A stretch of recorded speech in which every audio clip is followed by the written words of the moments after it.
शर्म तो तुम्हें करनी चाहिए, तो अपने बाप की सम्मान नहीं कर पाए।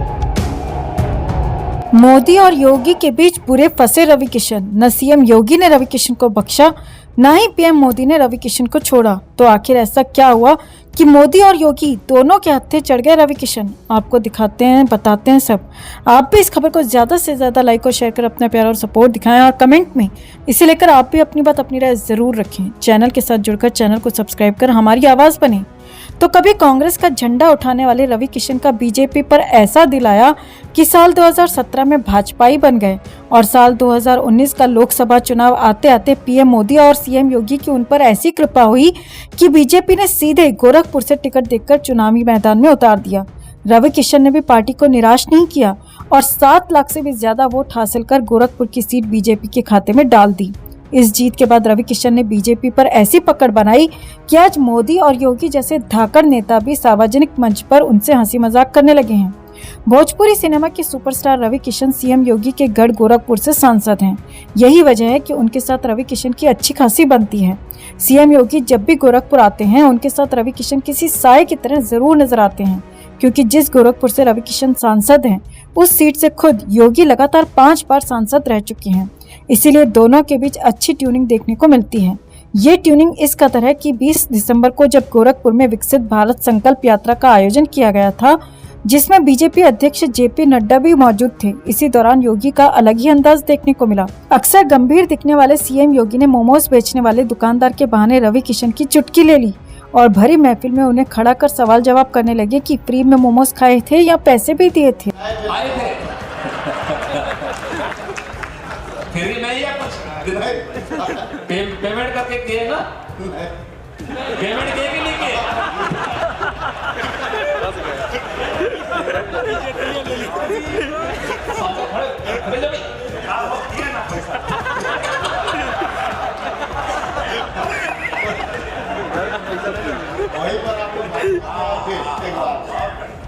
मोमोज को लेकर सीएम योगी ने रवि किशन से जिस तरह से सवाल जवाब किया, उसे देखकर आप समझ सकते हैं कि सीएम योगी और रवि किशन के बीच किस तरह का रिश्ता है।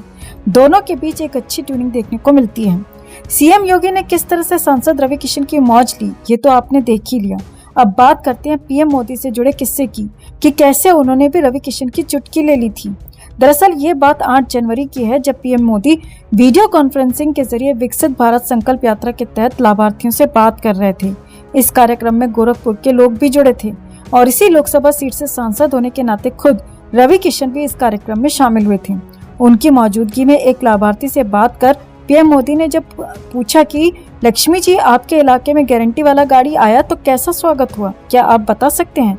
पीएम मोदी का ये सवाल लाभार्थी लक्ष्मी को समझ में नहीं आया, तो बगल में बैठे सांसद रवि किशन से पूछने लगी। इसी दौरान पीएम मोदी की नजर पड़ गई, तो उन्होंने भी मौका देखते ही रवि किशन की चुटकी लेते हुए कह दिया, रवि किशन के सामने देखकर मत बोलिए, उनको बुरा लगे तो लगे, आप सच बताइए। आपके इलाके में गारंटी वाली गाड़ी आई तो कैसा स्वागत हुआ? मुझे आपका और आपके इलाके का कुछ बता सकते हैं? कार्यक्रम कैसा होता है? क्या कुछ वो रवि किशन के सामने देख करके मत बोलिए। नहीं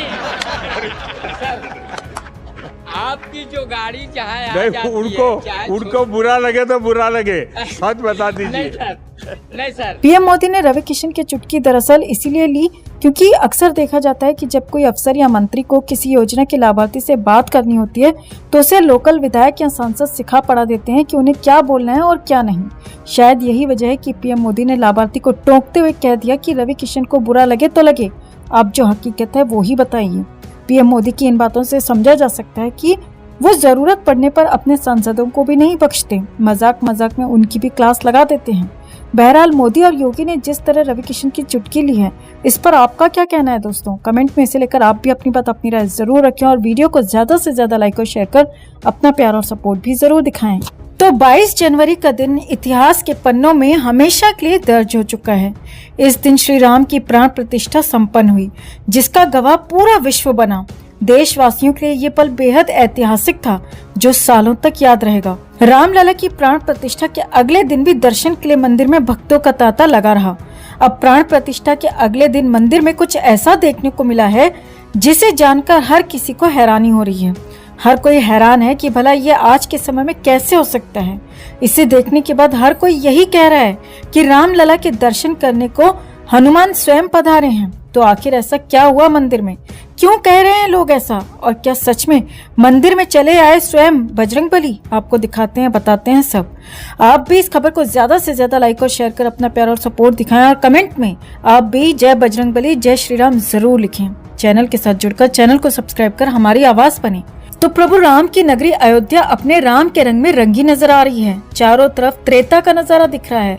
लाखों की संख्या में श्रद्धालु अपने आराध्य प्रभु राम का लंबी लंबी कतारों में खड़े होकर दर्शन पूजन कर रहे हैं। देश ही नहीं, विदेश के राम भक्त भी धर्म नगरी अयोध्या पहुंचकर प्रभु राम का भव्य दर्शन कर भाव विभोर हो रहे हैं। भव्य मंदिर में विराजमान होने के बाद जहां लाखों की संख्या में राम भक्त दर्शन पूजन कर रहे हैं, तो वहीं अचानक प्राण प्रतिष्ठा के अगले दिन लगभग 6 बजे के आसपास राम मंदिर परिसर में उनके परम भक्त पवन पुत्र बजरंगबली भी गर्भगृह में प्रभु राम का दर्शन पूजन करने पहुंच गए। इस बात की जानकारी खुद राम मंदिर ट्रस्ट दे रहा है। जब लाखों की संख्या में पहुंचे राम भक्त प्रभु राम के गर्भगृह में दर्शन पूजन कर रहे थे, तभी शाम को लगभग 6 बजे अचानक एक बंदर राम मंदिर के दक्षिणी द्वार से गुण मंडप होते हुए गर्भगृह में पहुंच गया। उस दौरान उत्सव मूर्ति के पास खड़ा होकर प्रभु राम से प्रार्थना करने लगा। लाखों की संख्या में पहुंचे राम भक्त प्रभु राम के गर्भगृह में दर्शन पूजन कर रहे थे, तभी शाम को लगभग 6 बजे अचानक एक बंदर राम मंदिर के दक्षिणी द्वार से गुण मंडप होते हुए गर्भगृह में पहुंच गया। उस दौरान उत्सव मूर्ति के पास खड़ा होकर प्रभु राम से प्रार्थना करने लगा। एक चित्त मूर्ति को देखता रहा। वहाँ खड़े सुरक्षा कर्मियों ने जब उस बंदर को देखा तो सुरक्षा कर्मी भी हैरान हो गए। बंदर अपने प्रभु की भक्ति में लीन नजर आया। हालांकि सुरक्षा कर्मी घबरा भी रहे थे कि ये बंदर कहीं उत्सव मूर्ति को जमीन पर न गिरा दे। तो जैसे ही सुरक्षा कर्मी बंदर को हटाने के लिए उसकी तरफ बढ़ा, तो उसके बाद वो चुपचाप शांत भाव से पूर्व दिशा की ओर बढ़ा, जहां लाखों की संख्या में श्रद्धालुओं का जमावड़ा था। बिना किसी को कष्ट पहुंचाए बंदर पूरी द्वार से होते हुए बाहर निकल गया। मौजूद सुरक्षा कर्मी की माने तो ऐसा लग रहा था जैसे प्रभु राम का दर्शन करने के लिए स्वयं बजरंगबली हनुमान आए हों। आपको बता दें, रामायण में आपको परम भक्त हनुमान और प्रभु राम की भक्ति का गुणगान देखने को मिल जाएगा। धार्मिक मान्यता के मुताबिक जब प्रभु राम अपने धाम को जाने लगे तो हनुमान जी को अयोध्या का राजा बना दिया था। तुलसीदास जी भी रामचरितमानस में लिखते हैं कि राम द्वारे तुम रखवारे, होत ना आज्ञा बिन पैसारे।